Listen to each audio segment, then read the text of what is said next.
मतचोरीच्या मुद्द्यावरून महाविकास आघाडीने महाराष्ट्रात रान पेटवायला सुरुवात केली आहे. मनसे अध्यक्ष राज ठाकरे देखील महाविकास आघाडीच्या सुरात सुरू मिसळत सत्ताधारी महायुतीवरती हल्लाबोल करताना दिसत आहेत.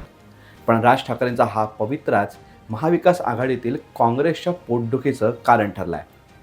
ज्या मुंबई महापालिकेसाठी सर्वच पक्ष जीवाचं रान करतायत, त्याच मुंबई काँग्रेसच्या अध्यक्ष वर्षा गायकवाड आणि महाराष्ट्र प्रदेश काँग्रेसचे अध्यक्ष हर्षवर्धन सपकाळ यांनी महाराष्ट्रात मनसेसोबत युती नकोच असा सूर पक्षश्रेष्ठींकडे लावल्याचं सांगितलं जात आहे.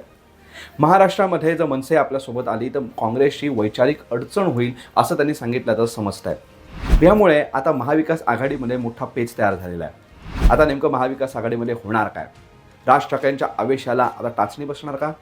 महाविकास आघाडीमध्ये ठाकरे बंधूंच्या एकत्र येण्याने जी काय हवा तयार झालेली आहे, ही जी हवा आहे किंवा हे सगळं जे वातावरण तयार झालं आहे, हे विफल ठरणार का? आणि महाविकास आघाडी खरंच शेवटच्या घटका मोजणार का? ह्या सर्वच प्रश्नांची उत्तरं लवकरच मिळतील. तोपर्यंत जस्ट वेट अँड वॉच.